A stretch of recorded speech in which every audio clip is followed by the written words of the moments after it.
Hello everybody, we're here today, you're watching Irikoze on YouTube, and we're here today to talk about David Coffin, who you see there, and Scott Davis, who you see there, and also the dishonest nature of Megan Bruton, who you saw there.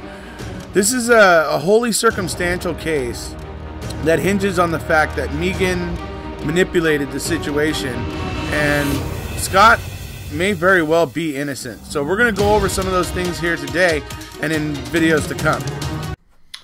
Hello folks, how you doing today? We are here today talking a little bit about Scott Davis. I had some interesting comments on my channel recently, so I thought I would go ahead and make a little video here to kind of reiterate a couple of the really huge points that are sticking out like sore thumbs and I think need to be addressed again. Particularly because this particular commenter has some kind of misconception about how things went down in court, or at least they're not taking into account the new evidence. I'm not sure which one it is, but whatever it is, I'm going to clear it up here today. We're going to start with the fact that it's number one, the Scott Davis case is a completely circumstantial case. Okay, they were able to get this conviction, but I mean they barely floated it over. They thought the jury was going to be hung, to be perfectly honest. But this thing barely got floated over. The whole thing is, and that happens because a few things probably. You know, the fact that 72 pieces of evidence that were supposed, you know, that Scott's defense team could have tested and tried to refute some of the evidence that the prosecution had from when they tested it back in 1996, because they waited 8 years to prosecute this. And there's a lot of little things about this case that just make you go, wow. You know, it was like this whole thing, because right before trial a bunch of pieces of evidence get destroyed pretty close to the time right before trial. It's a bunch of it gets like destroyed or lost. So you have that situation. Now that's just kind of the unfair situation with a circumstantial case. Now the other thing about a circumstantial case, folks, and this brings us into the second main point, is that with a circumstantial case, as Ms. Ross tells everybody in her closing argument at the original trial, she tells everybody that in a circumstantial case you have to rule out all possible guilt of anybody except for the accused. Okay? You understand what that means. That means it has to basically, the prosecutor has to rule out any possibility that someone else is guilty of it, except for the person that they're trying to prosecute, who in this case would have been Scott Davis. But the fact of the matter is, she admits in her closing argument as well that she doesn't know who passed that information to who. She doesn't know. The fact of the matter is that if Megan passes that information to Scott, well, that's the information that got this whole investigation to go from evidence-based to suspect-based in just a couple hours on that information. So why doesn't that information play the same way when we find out that Megan was actually the one that passed it to Scott? Because at trial, they didn't have the phone records of David Coffin's next-door neighbor. That's where Megan made the call from that night, folks. That's where it was, at that neighbor's house. And at trial, nobody had realized that that was where Megan had made the call from. And when they eventually, when Scott's team, you know, and investigators eventually, post-conviction, went and found them, and there it was. Megan called Scott at 12:18. Now here's what's also interesting about this, folks, because Miss Ross, the prosecutor, in her argument, also says, it most likely has to be Scott who possessed that guilty knowledge, because he passed the knowledge to the investigator, the private investigator that Scott had hired, that he passed the information to that gentleman at 12:23 a.m. on December 11th. So that's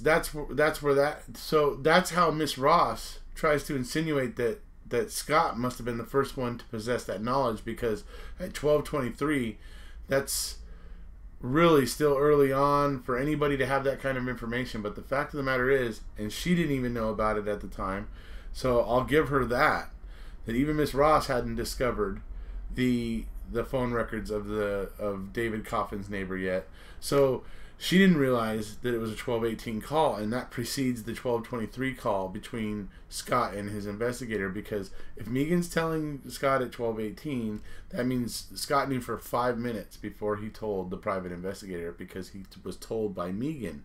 So the main point here is we have a very circumstantial case where the lead prosecutor tells us in her closing argument that in a circumstantial case you have to rule out all reasonable avenues of guilt save the accused.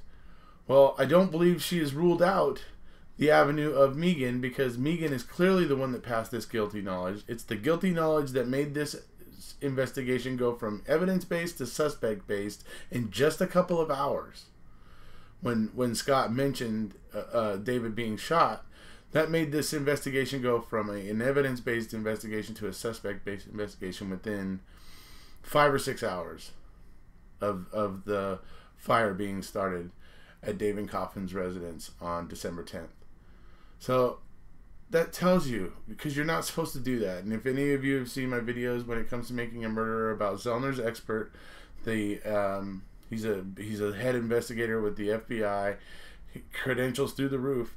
And he goes on and on about how you, as an investigator, it is absolute bad form to go too quickly from evidence-based to suspect-based. No matter what, it is always a bad idea, because it leads to problems. And it's, anyways, if you've seen some of my videos, I even talked about him in one of my Scott Davis videos, if you go and find those on my channel. So anyways, that information caused, the investigator in this case to focus in on Scott and build this case around Scott.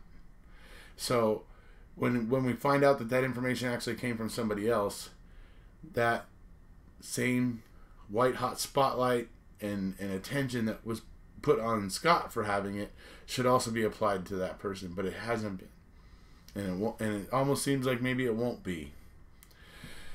So now I'm going to show you guys the video where you see it. Here you can see it undisputed. You can't deny the fact that Megan is clearly the one that passed this knowledge to Scott before Scott ever could have passed it to anybody else.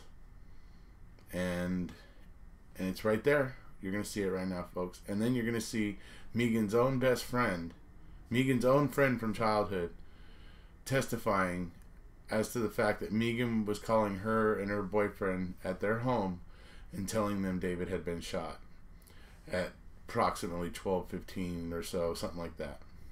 So, yeah. So that's where we're at, folks. You're going to see it here. Indisputable proof that Megan absolutely is dishonest. Absolutely it doesn't tell the truth. And I'm sure what really happened here is all dependent on her telling the truth.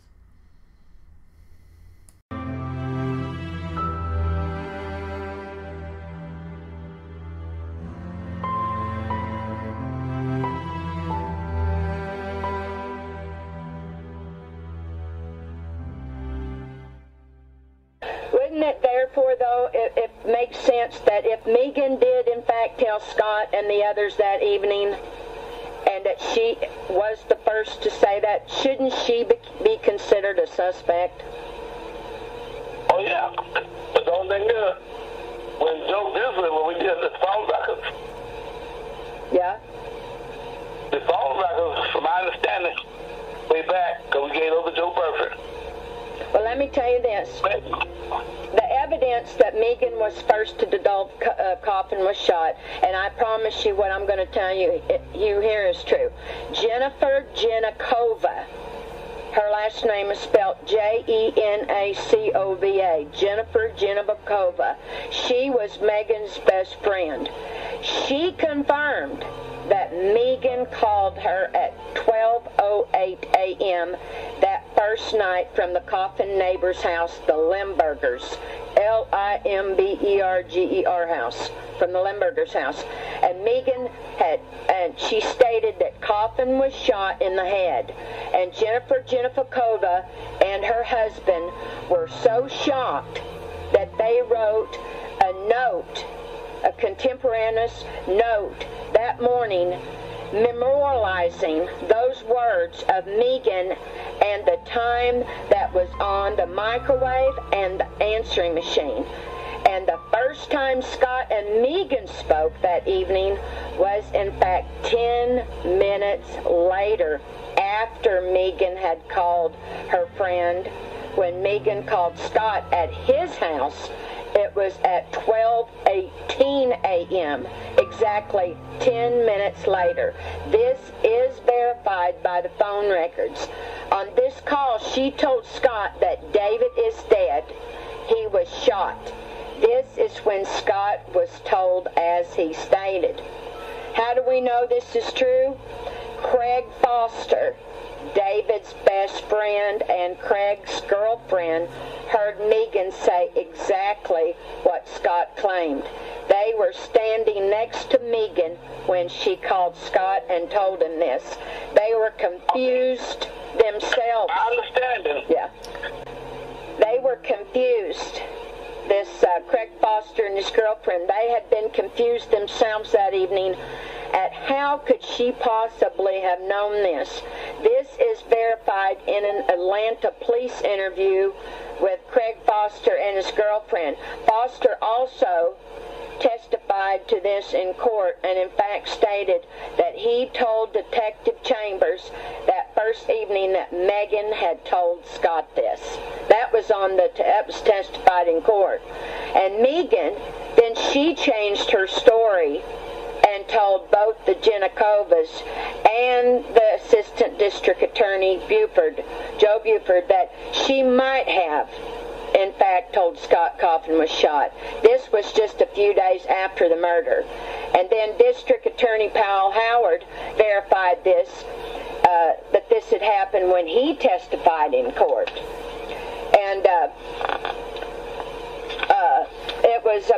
that was in 2006.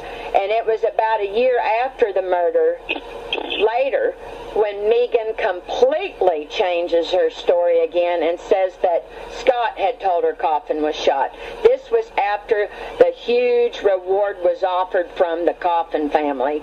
And in addition to the fact her changing stories are very suspicious, no evidence whatsoever supports this version, and it is fact impossible based on the timing of the calls as documented by phone records and the testimony of the Jenikovas. The Jenikovas had no motive to lie and in fact have every reason to support Megan since Jennifer Jenifikova and Megan were best friends. The Jenikovas also had no way of knowing that first day how important the timing of Megan's call was. It seems clear to me that Megan was lying and somehow had guilty knowledge. This is what is supported by the evidence, but it seems no one on the prosecution team bothered to investigate it. I want to ask you a question because I thank your honesty, and I want to know you're honest, and I want to know the truth. If Megan in fact knew and divulged first that Coffin had been shot in the head, and in fact if she did tell Scott to this before anyone else knew this, wouldn't it be true that Megan is either guilty or at least a real suspect? Well, of course. Okay. And to be fair, this is what everyone claimed made Scott the killer. If Megan was in fact the one who told Scott and the others, as evidence clearly shows, don't you agree she could be guilty or somehow involved? Well, that's what Joe Burkham was saying later on, once he got off the case.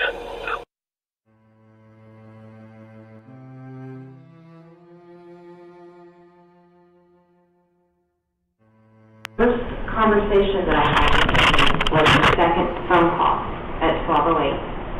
She said, "Oh my God, David is dead. The burglars came back. His house is burning. He's been shot in the head."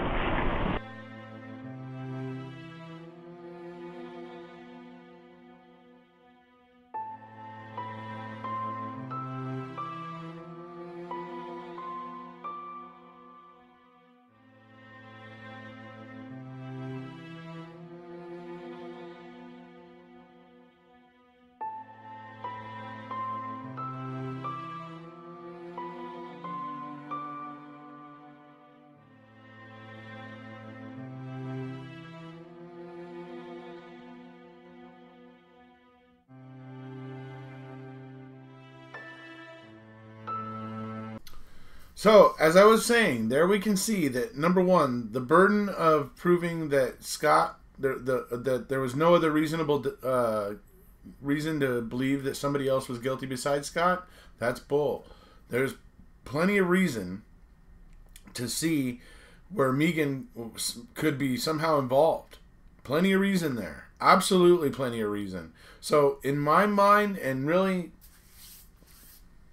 the burden wasn't met for a circumstantial case. I'm sorry, but it wasn't. And, you know, in trying to act like it's not important that Megan knew that, that's ridiculous. It was important. It seemed pretty important to Officer Chambers when Scott knew it during the interview. It seemed pretty darn important. He pretty focused in on it and went for it like a dog after a bone. So why does it not matter when it's actually Megan who possessed this information about David when his house was burning? So how could she have possibly known? This is a valid question. It needs an answer. And yeah, I mean, there's no way to explain it away. So I just wanted to go ahead and reiterate all these things here just for that commenter on my channel who seems to not know about this or maybe has blinders on and they're just ignoring it. You know, whatever the case may be. So just to reiterate for everybody, there we go. Megan absolutely passed the information of David being shot to Scott and also to her own friend from childhood. And you can't, the question is laying there to be answered. How does Megan know that?